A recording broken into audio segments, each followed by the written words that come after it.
नमस्कार, आप देख रहे हैं देश का सवाल और मैं हूं आपके साथ सचिन। क्या मोदी लगातार तीसरी बार 2024 में प्रधानमंत्री बनेंगे? क्या कांग्रेस खोई हुई सत्ता 2024 में हासिल कर पाएगी? क्या राहुल गांधी 2024 का चुनाव लड़ पाएंगे? क्या विपक्ष 2024 में भारतीय जनता पार्टी को एक बड़ी चुनौती दे पाएगा, एकजुट हो पाएगा? इन सवालों के बीच 2024 के खेल शुरू होने से पहले महाराष्ट्र की राजनीति के माहिर खिलाड़ी शरद पवार के एक बयान से विपक्षी एकता में दरार दिखने लगी। दरअसल जिस अडानी को लेकर के राहुल गांधी, कांग्रेस और विपक्ष की कई पार्टियां बीजेपी पर लगातार हमलावर रही, पूरा का पूरा बजट सेशन जिस अडानी मसले पर, जेपीसी मसले पर कांग्रेस ने हो हल्ले और हंगामे की भेंट चढ़ा दिया। उस अडानी मुद्दे पर शरद पवार ने बड़ा बयान देते हुए कहा, एक रिपोर्ट के आधार पर इस तरह का सवाल नहीं कर सकते और अडानी तो कोई मुद्दा ही नहीं है, जेपीसी से भी कुछ नहीं होने वाला। अब इस बयान से सियासी कोहराम मचना तय था, क्योंकि अडानी पर कांग्रेस को पवार का झटका मिलने का मतलब बहुत बड़ा है। आखिरकार शरद पवार के बयान के मायने क्या है? क्या वो राहुल गांधी की या फिर कांग्रेस की राजनीतिक समझ पर सवाल उठा रहे हैं? क्या यहां पर ये सवाल उठा रहे हैं कि जिन मुद्दों को लेकर के विपक्ष चल रहा है, उन मुद्दों के साथ जो है फिलहाल एकजुटता नहीं रह पाएगी, या फिर वो राजनीतिक परिपक्वता को लेकर के भी स्टैंड अपना अलग कर रहे हैं? इन्हीं सब मुद्दों पर चर्चा करेंगे, लेकिन उससे पहले शरद पवार ने क्या कहा, ये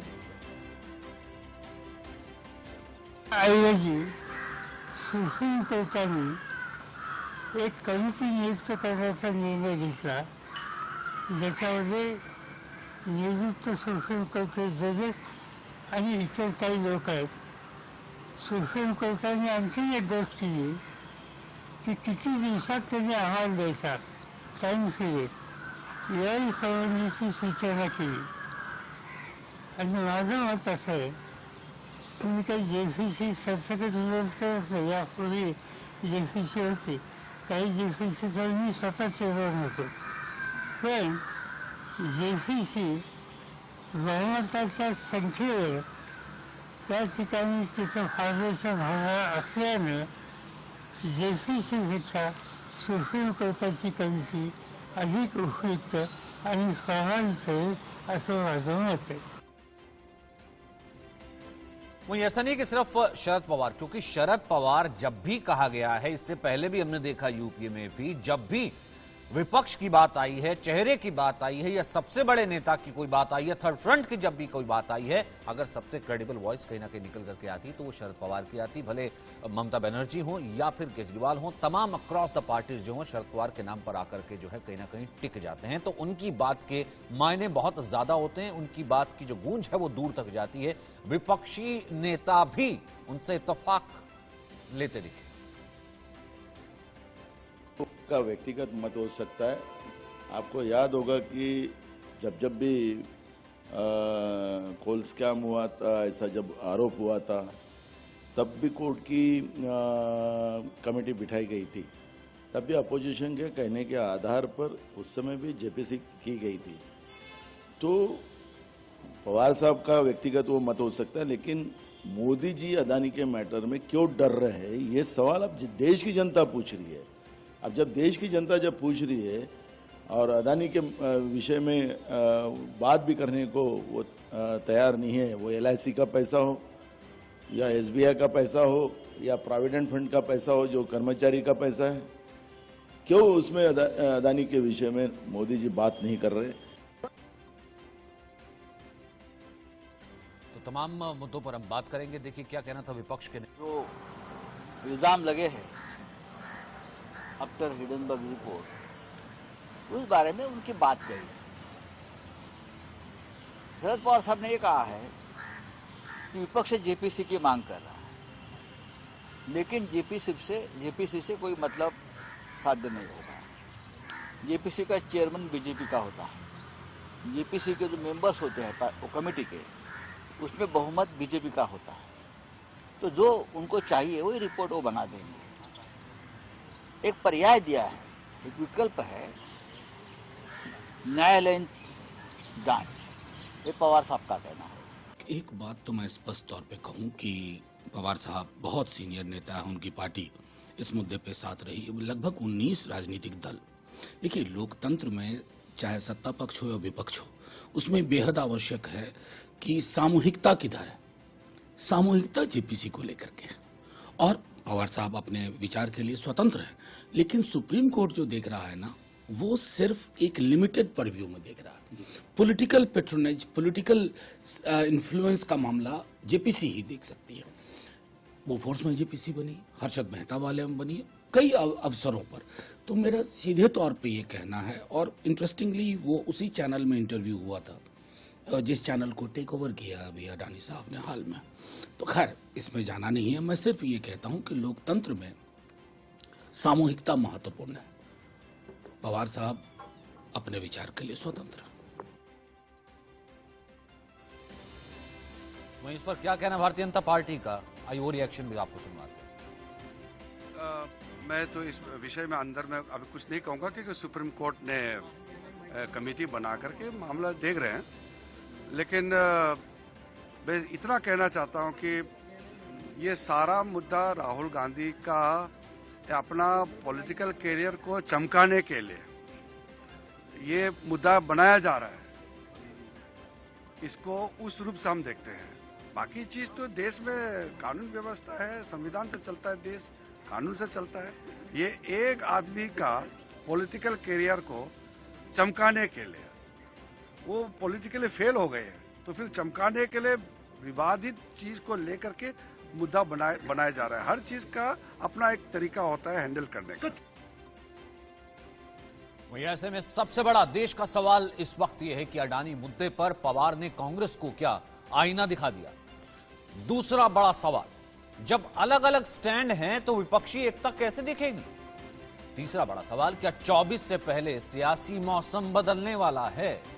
चौथा बड़ा सवाल, विपक्ष के बड़े नेता राहुल से कर रहे हैं किनारा। सावरकर याद होगा, इससे पहले उद्धव ने किया था किनारा, और अब देखिए शरद पवार ने सीधे तौर पर इस पूरे कैंपेन की ही धज्जियां उड़ा दी।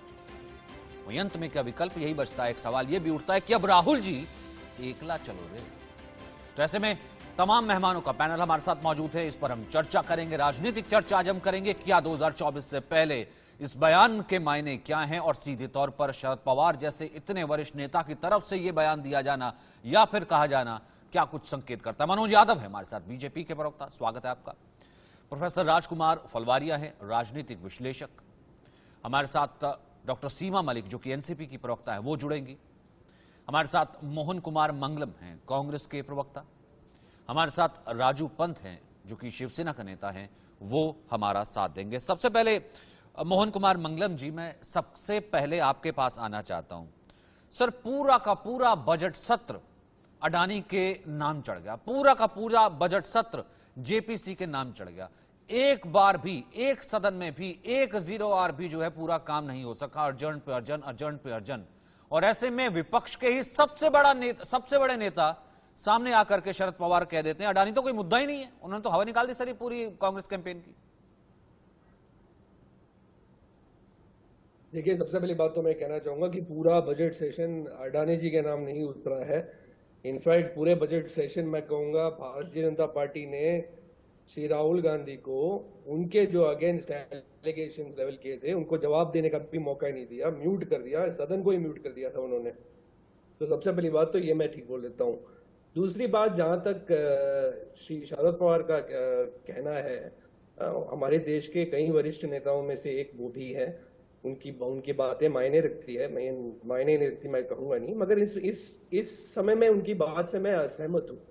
क्योंकि मैं मानता हूं, जैसे जिस तरीके से मैंने इंटरव्यू देखा तो जिस तरीके से उन्होंने बात की, उसी बात को मिला के मैं कहना चाहता हूं कि इस देश का हर कोई इंसान जो सच्चाई से, मेहनत, लगन से अपना काम करता है, उसका इस देश की उन्नति में बहुत बड़ा योगदान है। उसी तरीके से इस देश में जो उद्योगपति हैं, जो ठीक तरीके से काम करते हैं, जो सच्चाई से अपना काम करते हैं, उनका योगदान इस देश की उन्नति में बिल्कुल है।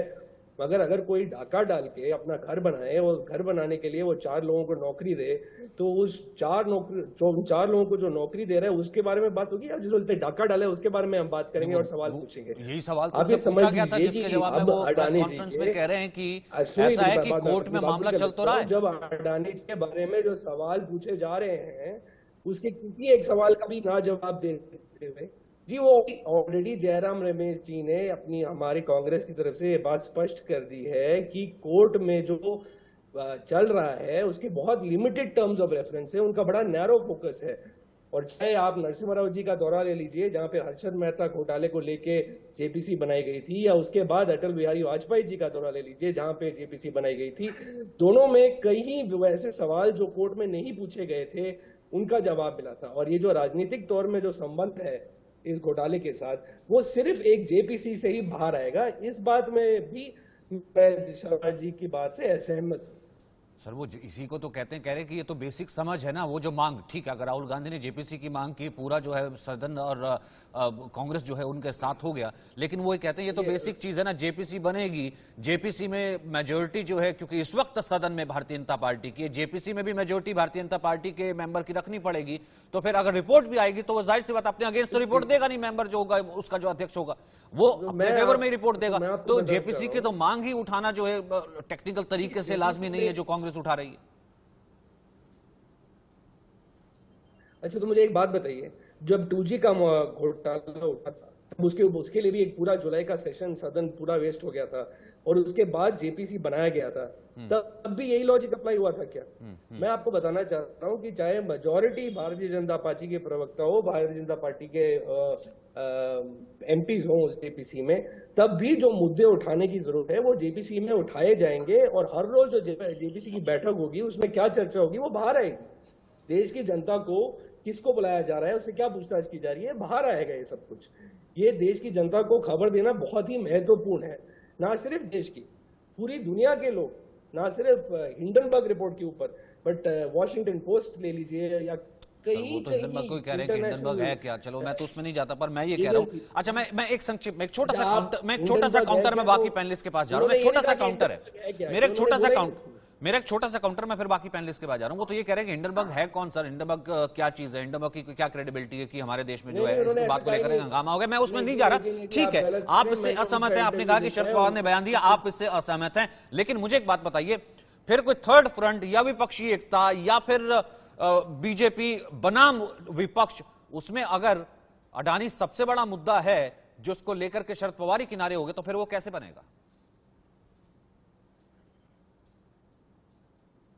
शरद पवार जी इस मुद्दे में किनारे हो गए या नहीं हुए ये अभी तय नहीं हुआ। उनकी पार्टी का जो व्यू है वो जब तक ऑफिशियल तरीके से बाहर नहीं आएगा, मैं ये मानने को तैयार नहीं हूं कि एनसीपी ने अपनी जेपीसी की मांग से वो पीछे हटे हैं। ठीक है, अभी तक तो नहीं हटे, ये हो सकता है उनका व्यक्तिगत पर्सनल ओपिनियन हो जो। ठीक है मनोज यादव, अब सवाल एक और भी है ना, क्योंकि सियासी हलकों में हर बयान के मायने होते हैं सर, कैलकुलेशन होती है, टाइमिंग होती है, ऐसा तो है नहीं इस वक्त पूरा सत्र हमने देखा और जेपीसी और अडानी और तमाम मुद्दे सब चीजों पर चला गया, कहीं ऐसा तो नहीं है कि शरद पवार भी भाग गए हो कि मौसम बदलने वाला है, कुर्सी की पेटी बांट लीजिए, अगर भीगने से बचना है तो इसी छतरी के नीचे आना पड़ेगा। देखिए सचिन जी, इसको कहते हैं कि सर मुड़ाते ही ओले पड़ना, और आपने देखा कि जिस विपक्षी एकता की लोग ढोल पीट रहे थे, जिस विपक्षी एकता के ढोल नगाड़े बजा रहे थे, एक अनाज को बीमार वाली जो मुहावरा चरितार्थ हो रहा था कि प्रधानमंत्री के पद के लिए राहुल गांधी को रिलॉन्च कैसे किया जाए, इस मुद्दे को इस तरह से बढ़ा चढ़ाकर बनाया जाए कि जिस तरह से लगे कि राहुल गांधी से बड़ा कोई नेता नहीं, तो देखिए पूरा संसद सत्र को भूल गया। इन्होंने देश के खिलाफ किस तरह से अनर्गल भाषा का प्रयोग किया ब्रिटेन के अंदर जाकर के, और भारत माता को अपमानित करने का काम किया, तो इनको लगा कि ये लोग एक मौका मिल गया है इनके पास में इनको रिलॉन्च करने का, बार बार राहुल गांधी को रिलॉन्च करने का इस तरह का प्रयास चलता है। आपने देखा 2019 के अंदर राफेल वाले मामले में भी राहुल गांधी ने इस तरह की अनर्गल भाषा का प्रयोग किया था, और वहां को उससे मुक्ति खा के आने के लिए। तो सचिन जी, जिस तरह शरद पवार जी ने ऐसा कहा है, टीएमसी ने भी ऐसा ही बयान दिया था कि सर्वोच्च न्यायालय की जब एक कमेटी बन चुकी है और उस पर सारी चीजें चल रही है तो जेपीसी की आवश्यकता नहीं है। तो मैं पूछना चाहता हूँ किस विपक्षी एकता की बात करते हैं? और सचिन जी, राहुल गांधी जी अपनी पार्टी को तो चला नहीं पा रहे। आपने देखा होगा किस तरह से एके एंटनी के बेटे हमारे कांग्रेस छोड़ दिए हैं, किरण रेड्डी साहब हैं कांग्रेस छोड़ के आ गए, और आज ही श्री गोपालाचारी जी के सर, चक्रवर्ती ये चीज तो आप रोज आकर के बोलते हैं ना कि सर, ये चीज तो आप रोज आकर के कांग्रेस को बताते हैं, सुनाते हैं। जब भी पूरे सत्र के दौरान मैं शाम को चर्चा करता रहा, डिबेट करता रहा कि पूरा सत्र हंगामेदार और पूरा सत्र जो है इस तरीके से भेंट चढ़ गया और पैसे किसका जा रहा है, आपका हमारा जा रहा है, लेकिन ठीक है, कोई परवाह नहीं थी उस वक्त नेताओं को और सैनिटाई हो गया। लेकिन मैं ये कह रहा हूं मनोज जी, सबसे बड़ा सवाल तो मैं ये कहूंगा कि इस वक्त जब सबसे ज्यादा जरूरत थी या जरूरत है, क्योंकि कहीं ना कहीं तो बैकफुट पर थी ना, तमाम पार्टियां रोज तिरंगा यात्रा निकाल रही है, तमाम पार्टियां रोज जो है गांधी मूर्ति पर जा रही हैं, ऐसे में उनका सबसे बड़ा चेहरा, क्रेडिबल चेहरा सामने आकर के आपका सेवियर बन जाता है। देखिए, तो यही समझना पड़ेगा ना कि ये लोग किस तरह से एक्सपोज हो रहे हैं, ये किस तरह से इन्होंने भ्रम फैलाने का काम किया, झूठ फैलाने का काम किया, कभी तिरंगा यात्रा लेकर के, कभी काले कपड़े पहन करके राहुल गांधी को बार बार रिलूज करने का प्रयास किया। और ये लोग कौन सी विपक्षी थी, देश के हित के लिए लोग लड़ रहे हैं क्या? 14 विपक्षी दल, 14 जो दल गए ईडी और सीबीआई के मामले को लेकर के कि जांच एजेंसियों का दुरुपयोग हो रहा है, सुप्रीम कोर्ट में गए और सुप्रीम कोर्ट से कहा कि भ्रष्टाचार के मामलों की अलग से जांच होनी चाहिए, हमारे विशेष छूट देनी चाहिए, तो सर्वोच्च न्यायालय ने इनको लताड़ लगाया। तो सचिन जी सबके सामने आ गया है, ये तो इन्हीं को तय करना है, इन्हीं के विपक्ष के नेता है, शरद पवार जी इन्हीं के नेता है। तो मुझे तो बड़ा मतलब आश्चर्यचकित हूं कि देखिए, इन्हीं के विपक्ष के नेता बोल रहे हैं कि जेपीसी की आवश्यकता नहीं है, इन्हीं के साथी लोग बोल रहे हैं कि जेपीसी की आवश्यकता नहीं है, टीएमसी बोल रही है कि जेपीसी की आवश्यकता नहीं है। तो ये किस तरह से, ये क्या एजेंडा लेकर के जा रहे थे? केवल अपने भ्रष्टाचार के मामलों को छुपाने के लिए जेपीसी की बात कर रहे थे क्या? कि इनके कुकर्म, इनके काले धन जो छुपे हुए हैं, इनके कुकर्म जो किए हैं इन्होंने, जितने भ्रष्टाचार का गबन किया है, कि खून पसीने की जनता के पैसे जो इन्होंने दबा के रखे हैं, तो उनको दबाने के लिए ऐसा एजेंडा चला रहे थे क्या? मुझे लगता है केवल और केवल ये एजेंडा चला रहा था देश को गुमराह करने के लिए, विदेशी ताकतों से हाथ मिलाकर लगातार राहुल गांधी और कांग्रेस पार्टी इस तरह के अनर्गल प्रलाप करती रहती है और छाती पीटती रहती है। वो सबके सामने आ गया कि इनके शरद पवार बड़े नेता है, कद्दावर नेता है, कोई हल्के नेता नहीं है शरद पवार। और मैं कांग्रेस के प्रवक्ता बोल रहे हैं कि उनके हो सकता व्यक्तिगत बयान हो, मुझे नहीं लगता कि एनसीपी के सबसे बड़े दिग्गज नेता का व्यक्तिगत बयान और स्पोक्स पर्सन का व्यक्तिगत बयान में कोई अंतर होगा। मुझे लगता है उनकी पार्टी ना ही नहीं है, शरद पवार ने बोल दिया तो सिंपल है, उनकी पार्टी ना ही नहीं यही है। ठीक है राजू पंत जी, मुझे एक बात बताइए, राजू जी मैं आपसे सवाल पूछना चाहता हूं, राजू पुंज जी, कि यहां पर विपक्षी एकता फिर कहां से नजर आएगी? मुझे एक बात बताइए, जो चीज जो है कांग्रेस उठाती है उससे अगर एनसीपी किनारा कर दे, सावरकर पर बयान दे देते हैं राहुल गांधी, तो उसमें जाहिर सी बात है शिवसेना आहत हो जाती है। तो ऐसे में कहां से इकट्ठे मिलकर के चुनाव लड़ेंगे? जो कि कांग्रेस कहती है कि हमारे बिना तो कुछ भी संभव नहीं हो सकता, हमारी पार्टी जो है सबसे मेन धुरी होगी, उसके इर्द गिर्द ही बाकी सब घूमेंगे, ऐसे घूमेंगे सर? देखिए सचिन जी, सबसे बड़ी बात यह है कि इस समय विपक्ष के पास कोई मुद्दा नहीं और शिवसेना आज अपने हिंदुत्व पर दोबारा खड़ी है और हिंदुत्व के साथ भारतीय जनता पार्टी के साथ जो चुनाव से पहले हमारा गठबंधन था उसी के तहत हम चल रहे हैं। और आज इनके पास कोई मुद्दा नहीं है, आज ये मुद्दा ये लेके चल रहे हैं कि किसी तरह से प्रधानमंत्री जी की छवि को खराब किया जाए, जिसके ऊपर जो आज ये अडानी अंबानी इस प्रकार के वक्तव्य जारी करते हैं जिसका कोई सरोकार नहीं है। और आप ये देखिएगा 2014 से पहले जो गौतम अडानी थे वो क्या मतलब कोई उन्होंने एक रेस्टोरेंट खोला हुआ था या कोई छोटी सी दुकान लेके बैठे थे, जो आज वो एकदम रातों रात 2014 के बाद अरबपति हो गए। मतलब इसका कोई तथ्य इनके पास नहीं है, इनका इसके पास कोई वजूद नहीं है, इनके पास कोई इसका किसी बात का कोई सरोकार नहीं है, ये बेकार की बातें हैं और ये करते हैं। आज इतने बड़े नेता हैं शरद पवार जी, जिनका पक्ष और विपक्ष दोनों में एक बहुत बड़ा कद है। आज उन्होंने एक अच्छी एक बात कही, सही बात कही, अच्छी मैं कहूंगा वो कहा उन्होंने, वो उनका अपना मैटर है, उनकी पार्टी का मैटर है, लेकिन अदरवाइज उन्होंने बहुत अच्छी बात कही है और उस बात को सब मतलब मानना चाहिए। और आज ये इधर फिर सोच रहे कि अब क्या हो गया हमारे साथ, हम इतने 19-20 लोगों को लेके चल रहे थे, 19 ये इतने हमारे साथ में थे, ये था और वो था, इनके साथ जो ये समझ रहे हैं कि आज ये इनके पास जवाब नहीं है इस बात को कहने का। लेकिन ये सच है, इसमें कोई झूठ नहीं है कि जो अरबपति था वो आज 2014 के बाद अरबपति नहीं हुआ। उनके पास यह है कि कार्य में और विशेष हर बिजनेस के अंदर आगे बढ़ता है। आज अडानी अंबानी के ऊपर बोलना बिल्कुल बेकार है, इनके पास कोई मुद्दा नहीं है। सच प्रोफेसर फुलवारिया, फिर इस राजनीतिक टाइमिंग के मैं मीनिंग क्या निकालूं? क्या है ये यहाँ पर 2024 से पहले शरद पवार आकर के कह देते हैं कि तो मुद्दा ही नहीं है। आपको मालूम है कि पिछले कम से कम 15 दिन से लगातार कांग्रेस के यहाँ पर जितने प्रवक्ता आए हैं वो यही कहते हैं कि 2024 का सबसे बड़ा मुद्दा जेपीसी और अडानी और सबसे बड़ा घोटाला यही है।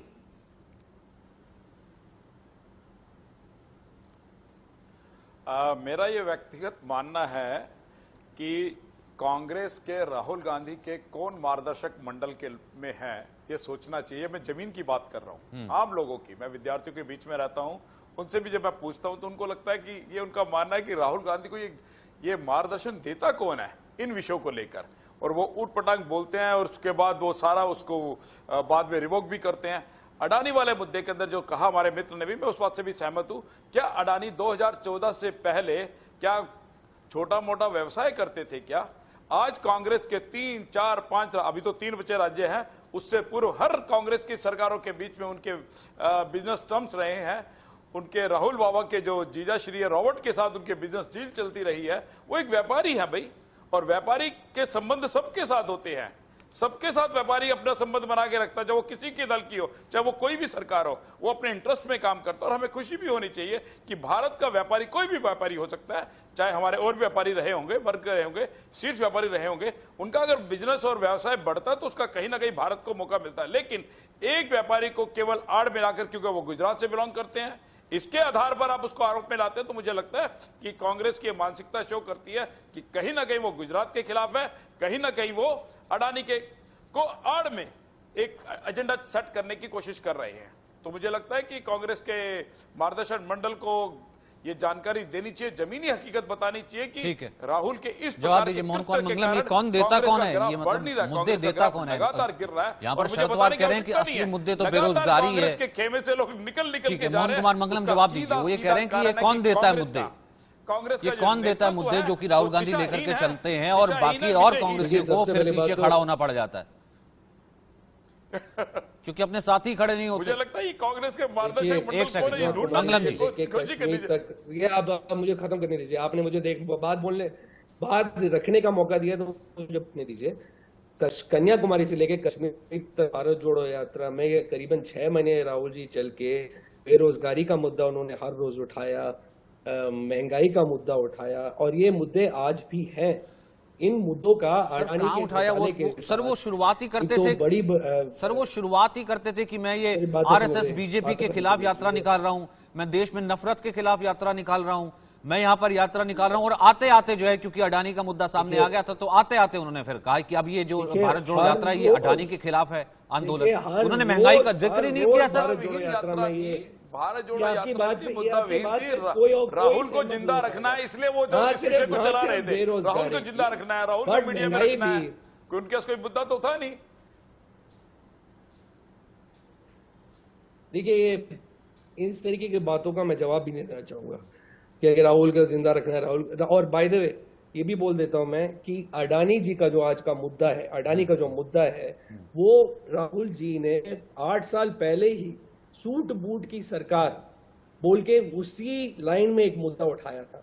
और इसका बेरोजगारी और महंगाई के साथ कैसे वास्ता है वो अगर जान तो हमारे जो फॉर्मर डेप्यूटी गवर्नर थे आरबीआई के, 3 दिन पहले ही उनका एक पेपर निकला है जिसमें उन्होंने क्लियरली बताया है कि कैसे मैं सिर्फ इतना लॉजिक समझना चाहता हूँ, जब भी कोई राजनीतिक बयान दिया जाता है, सर मैं सिर्फ इतना लॉजिक समझना चाहता हूँ, मेरा सिर्फ इतना काउंटर ये है, जब कोई राजनीतिक बयान दिया जाता है सर, उस राजनीतिक बयान के एक मायने होते हैं ना कि वो जनता तक जाएगा। एक सेकंड फुलवारिया जी आप काउंटर कर लीजिएगा, फुलवारिया जी आप काउंटर कर लीजिएगा, लेकिन एक सेकंड मंगलम साहब, मैं ये कह रहा हूं कि जब कोई राजनीतिक बयान दिया जाता है या मुद्दा उठाया जाता है, वो इसलिए उठाया जाता है ना कि जनता तक वो पहुंचे। जब सूट बूट की सरकार भी उठाया गया था, उसका जवाब भी तो जनता ने कमल पर बटन दबाकर या फिर बीजेपी की सरकार बनाकर दिया। यहां पर भी अगर अडानी सबसे बड़ा मुद्दा है, क्योंकि राहुल गांधी ने उठा दिया इसलिए कांग्रेस सारी कह रही है कि अडानी सबसे बड़ा मुद्दा है 2024 में, तो उसके अपने साथी राजी नहीं है, तो फिर कैसे 2024 में बीजेपी जो 300 प्लस की बात इस वक्त कर रही है उससे हराएंगे? सर मेरा जो है आपसे यह समझना है।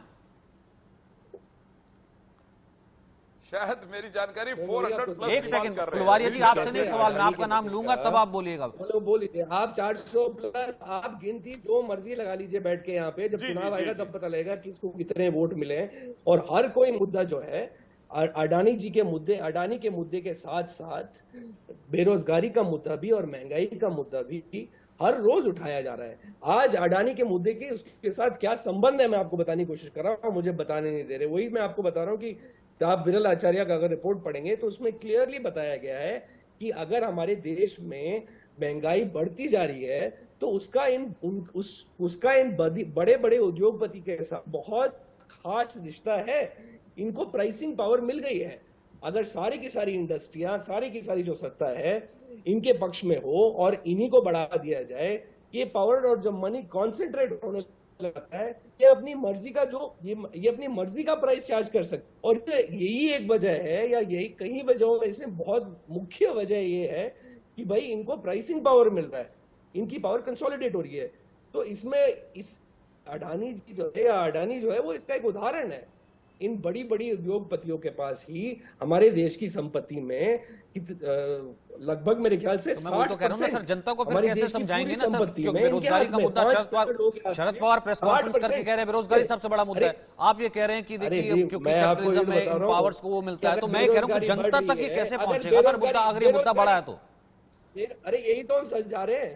पहले तो अडानी को मुझे एक बात बताइए, मुझे समझा रहे हैं आप शरद पवार कितने सीजन है सर, आप उनको नहीं समझा पाए। डॉक्टर सीमा मलिक भी मेरे साथ जुड़ गई, एक सेकंड मंगलम जी। डॉक्टर सीमा मलिक, शरद पवार को ही समझा देते सर, इतने बड़े, इतनी सीजन, कितने सावन भादो कब से देखे, कितने पूर्व पहले कांग्रेस के कितने वक्त के जो है राजीव गांधी, इंदिरा गांधी के टाइम के पॉलिटिशियन सर, उनको ही समझा देते कि सबसे बड़ी नब्ज इस वक्त जो 2024 की है वो अडानी है। क्या कर रहे हैं कमाल, क्यों आप ये प्रेस कॉन्फ्रेंस कर रहे हैं? उनको ही नहीं समझ में आया, वो कह रहे हैं अडानी कोई मुद्दा ही नहीं है। सीमा मलिक, कांग्रेस तो कह रही कि नहीं, अभी भी उनको लगता है कि सबसे बड़ा मुद्दा है, गलती कर रहे हैं पवार साहब।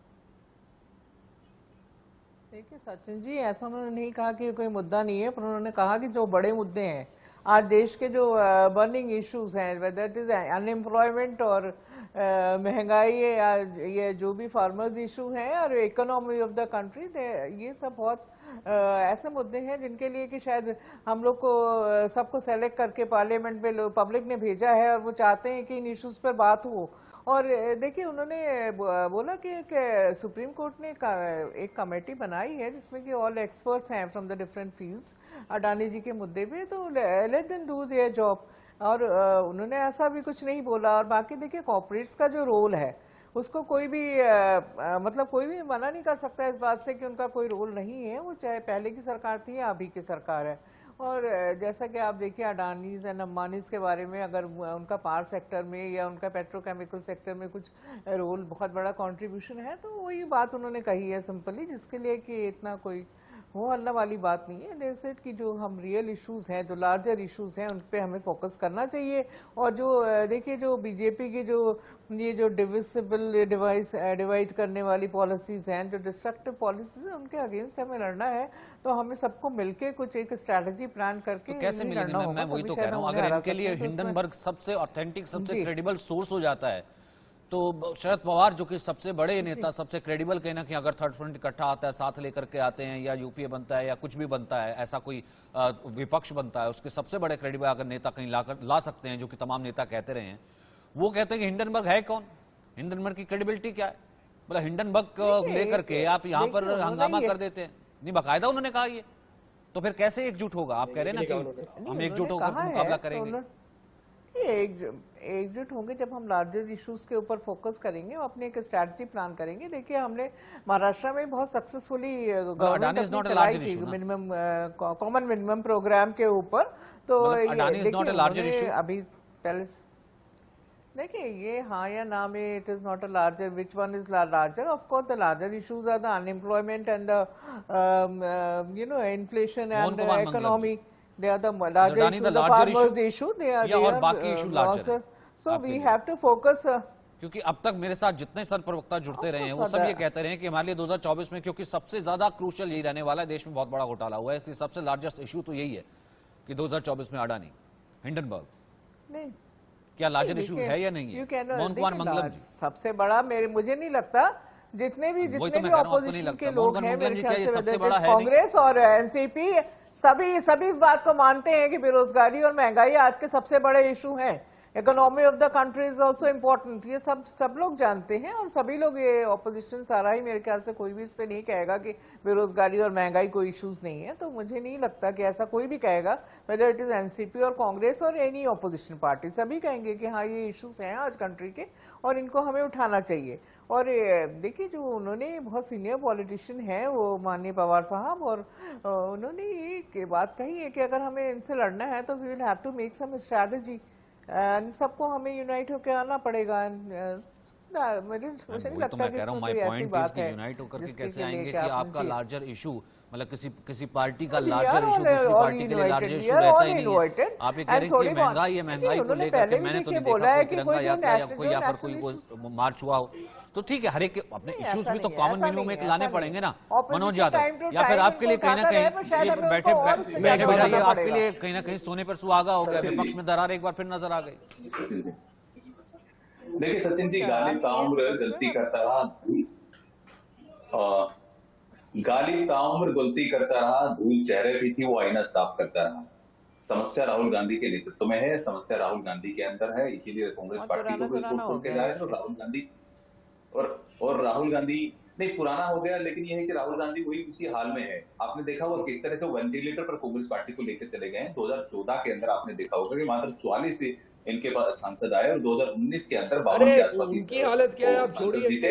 और ये विपक्षी दल का विपक्षी दल का पहले तो जो आरोप विपक्षी दल का ये लोग हैसियत भी नहीं बना पाए और लगातार कांग्रेस पार्टी का ये असर हुआ है। जिस विपक्षी एकता की आप बात कर रहे हैं ना, मैं जवाब देता हूँ, मैं आपके बीच में नहीं बोल रहा, सुनिए अब अरे जवाब दीजिए, सुनिए अरे सुनिए, मैं जवाब देता हूँ। दो सवाल अरे पूछे मुद्दा नहीं गए बढ़ थे, रहा, सुनिए उनको बोलिए, उनका जवाब दीजिए। मैं आपसे जवाब दे रहा नहीं हूं, मांगा, अभी आप सुनिए। को बोलिए, मैं जवाब दे रहा हूं, अभी सुनिए चुपचाप। राहुल गांधी से जवाब बोलिए, मांगो, बोलिए। राहुल गांधी से सुनना चाहिए। मैं यहाँ बैठा हूं तो मेरे से जवाब सुनना पड़ेगा। मैं आपके लिए नहीं बैठा अरे हूं कि आपके बोलिए। भाषण सुनता रहा हूं, आप मेरे बारे में कुछ नहीं सुनेंगे। देखिए पहला तो विषय मैं ये क्यों है आपकी कि बातें मुझे सुनता रहूं बताइए, यहाँ बैठने के लिए? आपकी बातें सुनने के लिए मैं नहीं। बैठा हूँ क्या यहाँ पे? जवाब नहीं, दीजिए। ये आप ही बोल रहे हैं ना, मोदी जी से पूछा है। मैं पूछता हूं कांग्रेस पार्टी से, अगर सेल कंपनियों के माध्यम से वो ब्लैक मनी देश के अंदर आया है तो वो मुझे बताइए कि जो पावर प्रोजेक्ट 60,000 करोड़ और 60 लाख करोड़ रुपए का जो पावर प्रोजेक्ट राजस्थान का है वो अब तक रद्द क्यों नहीं हुआ? अगर वो ब्लैक मनी का पैसा है बाहर से आया तो छत्तीसगढ़ के अंदर जो माइंस के अंदर जो कॉन्ट्रैक्ट है उसके साथ में वो आपने अभी तक क्यों नहीं किया? तीसरा मुद्दा, 2008 के अंदर आपके शासनकाल के अंदर इंडोनेशिया में माइंस किसने दी? ऑस्ट्रेलिया में माइंस किसके साथ? अरे भाई जो ब्लैक जो अगर वो ब्लैक मनी है जो अंदर आया मान रहे हैं, अब ब्लैक मनी अंदर है बोल रहे हैं। अच्छा बात बताइए जो 20 लाख करोड़ आए हैं वो किसके? लेकिन देखिए हमने तो कहा नहीं वो ब्लैक मनी है, अभी के वो ब्लैक मनी व्हाइट मनी भी हो सकता है। किसका पैसा है ये तो बता दीजिए। अरे भाई किसका पैसा पूछा है हमने? यही अरे भाई हमने तो बोला ही नहीं ब्लैक मनी है, हम तो कह रहे हैं किसका पैसा है। अरे उसका जवाब दे दीजिए, उसको जवाब देने से विश्वास है आप। अरे लुकिंग लंदन टॉकिंग टोक्यो मत कीजिए हमारे साथ। कहते हैं यूएसए को कहते हैं यूके। अरे छोड़िए क्या बात है। अरे जवाब दीजिए उस सवाल का जो पूछा गया है। बदनाम करके भारत की संसद अरे को बदनाम करते हैं, 40 करोड़ देशवासियों को अपमान करने का आप काम करते हैं। यहाँ तक कि ओबीसी बोलते रहिए कोई सुना आपकी बात। बादशाही मानसिकता। अरे समाज को मदद करने का कांग्रेस पार्टी के लिए 15 लाख वापस लाने का 2 2 करोड़ रोजगार मनोज देने यादव, का एक सेकंड बोलेंगे आप।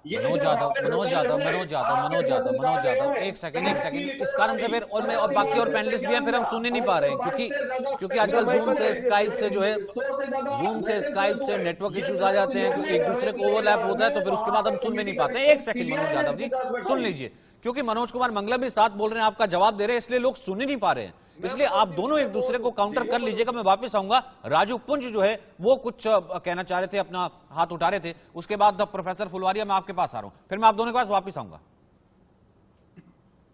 देखिए सचिन जी मैं हमारे प्रवक्ता जो कांग्रेस के हैं मोहन जी, और मतलब इस प्रकार से अगर वो कह रहे हैं आज ये मुद्दों को उठा रहे हैं तो उनको ये देखना चाहिए कि उनका नेता जो है वो जीरो के अंदर फर्क नहीं समझते। आज वो जीरो का जहां 200 बोलना होता है वहां 2000 बोल जाते हैं, और आज उनके ऊपर ये इतनी बड़ी बहस कर रहे हैं। वो आज वो क्वेश्चन उठा रहे हैं उस सरकार के ऊपर या उस बड़े बड़े जो हमारे उद्योगपति हैं जिनके टैक्सेस से हमारा देश चलता है, बहुत ही कम 2 या 3% लोग जो हमारे देश में टैक्स देते हैं, उसके ऊपर तो पूरी हमारी अर्थव्यवस्था टिक जाती है। और उसके बाद उन लोगों के ऊपर उंगली उठाना कोई और मुद्दा इनके पास नहीं है। मैं पहले ये बोल चुका हूँ, आज उद्योगपति जो इस देश में रोजगार देते हैं, जिनके जो टैक्स देते हैं, जिनके टैक्स के ऊपर देश की अर्थव्यवस्था चलती है और देश के पूरे जितने काम है वो देश के आगे बढ़ते हैं। और आज उन मुद्दों के ऊपर इस प्रकार से तो सही लगता नहीं है। और एक प्रधानमंत्री जो एक अच्छा कार्य कर रहे हैं, पूरे देश का नाम पूरे विश्व के अंदर आज आप देखिए, ठीक राज भाई के अंदर हर जगह। ठीक है राज भाई, एक कमेंट में प्रोफेसर फलवारिया का भी ले लूं, फिर उसके बाद इकट्ठे। नहीं ठीक है मंगलम जी, आप इकट्ठे जवाब दे दीजिएगा, क्योंकि मुझे भी मालूम है कि एक आने क्या वाला है राजकुमार फलवारिया जी से, तो एक मैं वहां से भी ले लेता हूं, दोनों का इकट्ठा जवाब दे दीजिएगा। हाँ, मेरा ये मानना है कि आप अडानी जी पर आरोप लगा रहे हैं। इस देश में नेशनल लेवल पर और इंटरनेशनल लेवल पर दोनों स्तर पर जो भी टेंडरिंग होती है वो बड़ी ट्रांसपेरेंसी के साथ होती है।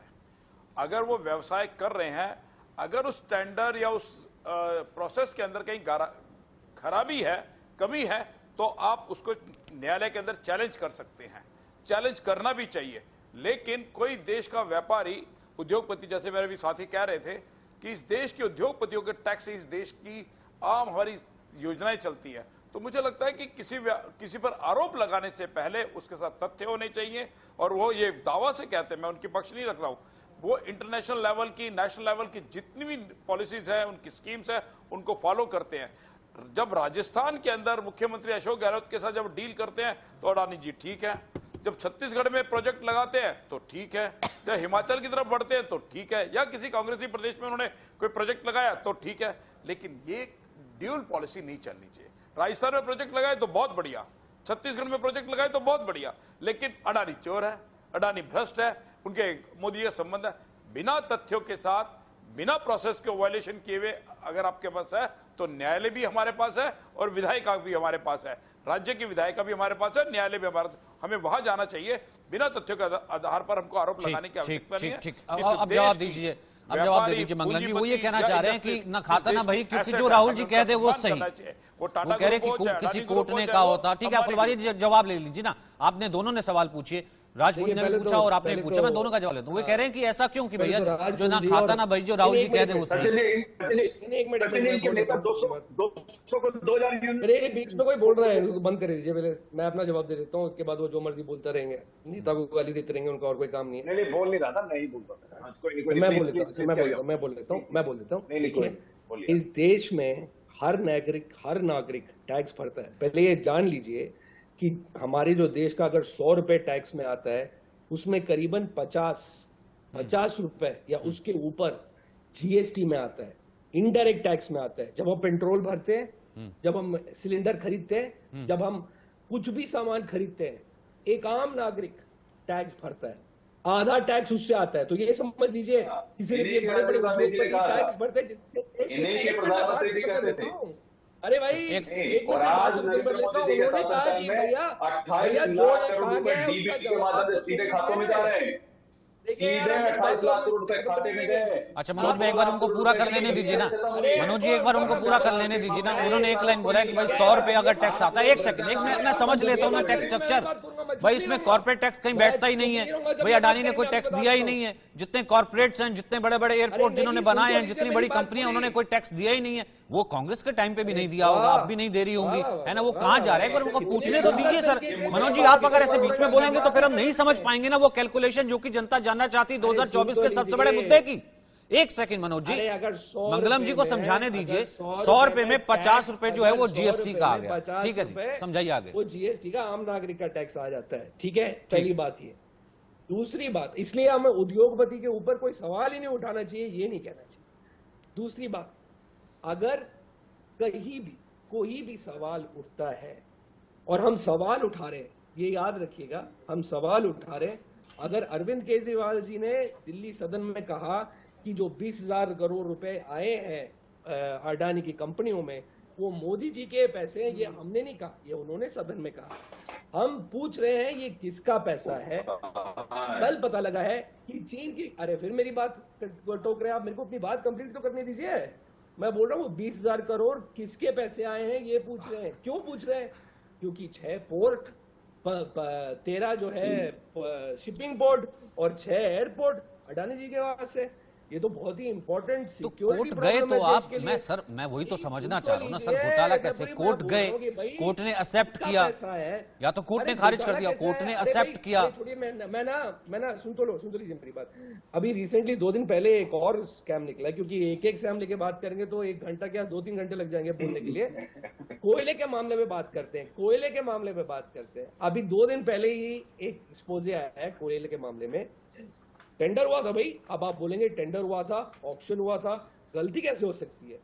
गलती ऐसे हुई है कि जो 4 आप अडानी पे रहिए ना, अभी आप रहिए ना सर अडानी पे 2024 के सबसे बड़े मुद्दे पे। आप सुन लीजिए सर उसको 2029 के लिए, सर वो जो कोयले वाला 2029 के लिए रख सकते हैं, मेरे को पहले वो समझा दीजिए सर, पहले मेरे को वो समझा दीजिए। जब आप ये कह रहे हैं सर, मैं ये कह रहा हूं कि आपने कहा सर, मैं ये कह रहा हूं कि ठीक है देश को जानने का हक है, 20,000 करोड़ और तमाम चीजें, मैं ये कह रहा हूं कि उसके लिए कोर्ट्स हैं, जुडिशरी है, आप कोर्ट गए, कोर्ट ने एक्सेप्ट किया, इसके बाद क्या? मैं ये क्या कह रहा हूं, घोटाला होगा जिसने किया होगा, देश का कोई देश का जो है दुश्मन होगा, या फिर देश से जिसने जो है गद्दारी की होगी तो वो जेल जाएगा, चाहे वो कोई भी हो, मैं हूं, आप हो, कोई भी हो, देश से बड़ा तो कोई नहीं है। जांच कीजिए, अरे भाई जांच कीजिए। जांच हो रही है, ये तो कह रहे हैं सर। सचिन जी कहाँ हो रही है जांच?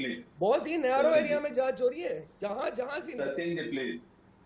अच्छा आप बोलिए मनोज जी। सर मेरे को तो बोलेगा मैं देखिए आप बात नहीं करने देंगे। जिस तरह का कैलकुलेशन ये समझा रहे हैं, मेरे 2-3 मूलभूत सवाल है। पहला मेरा सवाल है कि अगर आपके पास तथ्य है, अरविंद केजरीवाल के पास में वो कट्टर ईमानदार है, वो उसके तो यह हासिल है कि 2 उनके भ्रष्टाचार के रत्न जेल के अंदर बंद है। हाईकोर्ट ने सत्येंद्र जैन की कल परसों फिर दोबारा से उनकी याचिका खारिज कर दी है, जमानत तक नहीं मिल रही है।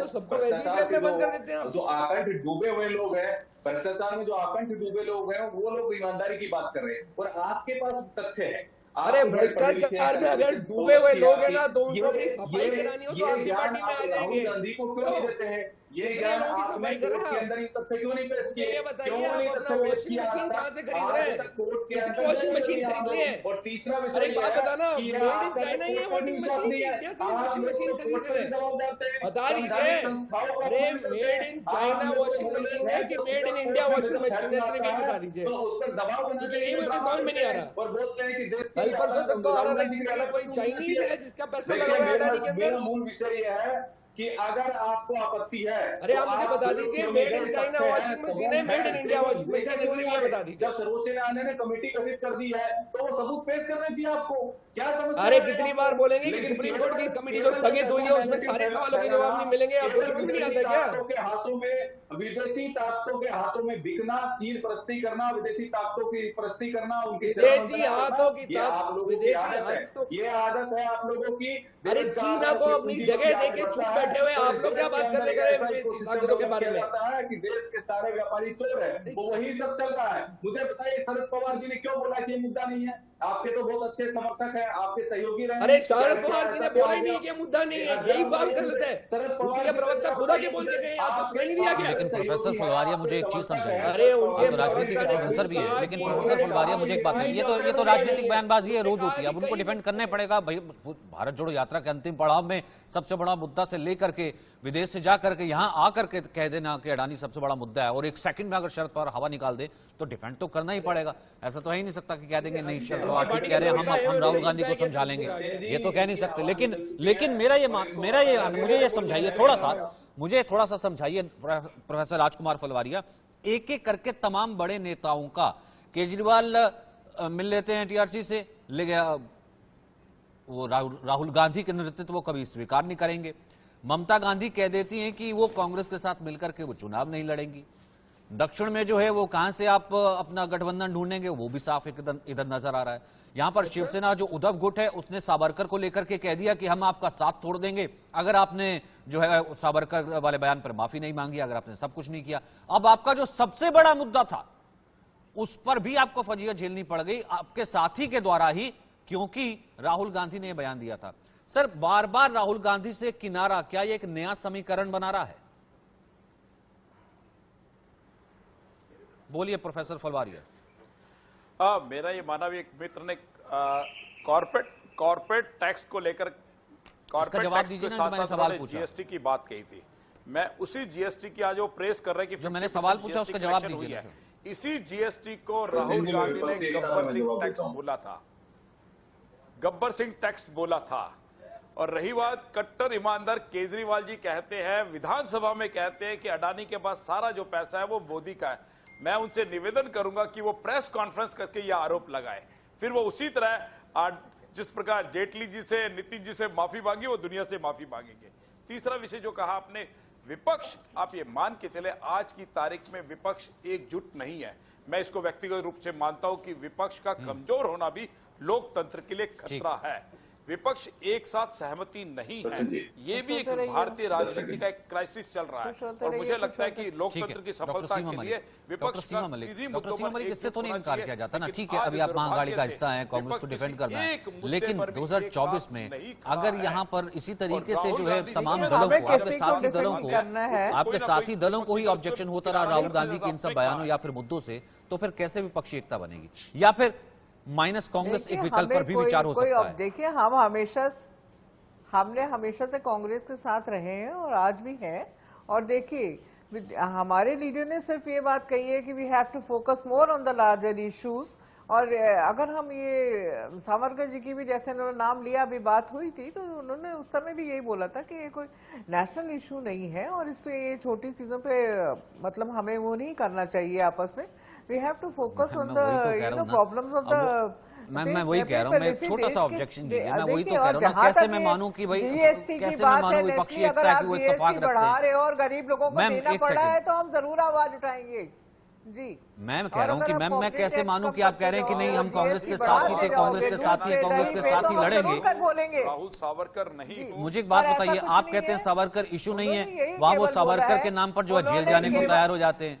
मुझे एक बात बताइए ना, मैं पूरी कांग्रेस उनके हम पीछे ऐसा खड़ी होती है नहीं कि है। बिल्कुल वो ठीक उन्होंने कह रहे हैं, यही सावरकर जो है, मैं सावरकर नहीं हूं, मैं जेल क्यों जाऊं, या मैं माफी क्यों मांगू, देखिए, मैं जेल जाने हमें को तैयार हूं। issues के ऊपर जाना ही नहीं तो है। आप कहते हैं कोई मुद्दा ही नहीं है, तो कहां से एक अगर पेज हम में हो मेरी जाएंगे पार्टी आपके की साथ बात में? करते हैं तो हम हर उस आदमी की रिस्पेक्ट करते हैं जिसका जरा भी कंट्रीब्यूशन अगर फ्रीडम ऑफ द कंट्री में है, तो हम हर आदमी का, चाहे वो छोटा हो, चाहे वो बड़ा हो, चाहे वो सावरकर जी हो, चाहे वो पटेल साहब हो, चाहे वो गांधी जी हो, और सभी का हम आदर करते हैं। और शायद हमें आज देश की जो बड़ी समस्याएं हैं, उन्होंने, पवार साहब ने भी यही बोला है कि हमें उन पे फोकस करके, और हम सब यूनाइटेड हैं, अगर हम उस पे करेंगे तभी हम सामने खड़े हुए व्यक्ति को मार दे तो सकते क्या हैं। तो मैं ये और मानूं इससे कि ज्यादा ये एक कुछ- तरीके से पवार साहब की राहुल को, कांग्रेस को नसीहत है कि मेन इश्यूज पे फोकस कीजिए, कहां फंसे हैं अडानी में? वो बड़े हैं, देखिए, is a very experience politician, and अगर वो कुछ कहेंगे तो वो ऑपोजिशन के भले के लिए ही कहेंगे। वो चाहेंगे, वो भी चाहेंगे कि हम लोग सब यूनाइटेड। ठीक है, हालांकि मैं मनोज जी आपके पास आना चाहता था। अच्छा ऑपोजिशन देश ठीक है, मोहन कुमार मंगलम, मैं आना चाहता था, लेकिन मैं लास्ट कमेंट मोहन कुमार मंगलम से लूंगा 30 सेकंड्स में।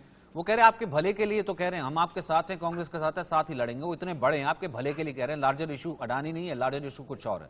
मंगलम साहब, और मैं आखिरी बार ये कहना चाहूंगा कि अडानी ही इन लार्जर इशू का एक बहुत बड़ा एग्जाम्पल है, उदाहरण है। चाहे हम बेरोजगारी की बात करें या महंगाई की, ये दोनों आज इसलिए इस देश में बढ़ती जा रही हैं क्योंकि बड़ी कंपनियों का प्राइसिंग पावर बढ़ते जा रहा है।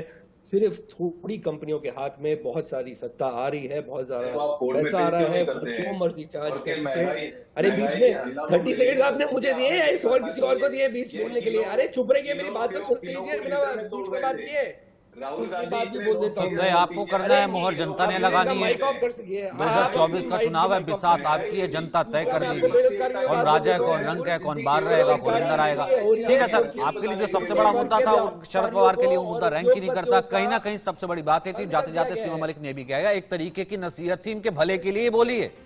अब देखते हैं कि इसमें राहुल गांधी अपना भला कितना देखते हैं या कांग्रेस इसमें अपना भला कितना देखती है, 2024 की एकता कैसे यहां से नजर आती है। बहुत बहुत शुक्रिया मेरे साथ जुड़ने के लिए। फिलहाल देश का सवाल में आज इतना ही, छोटे से ब्रेक के लिए रुक रहे हैं।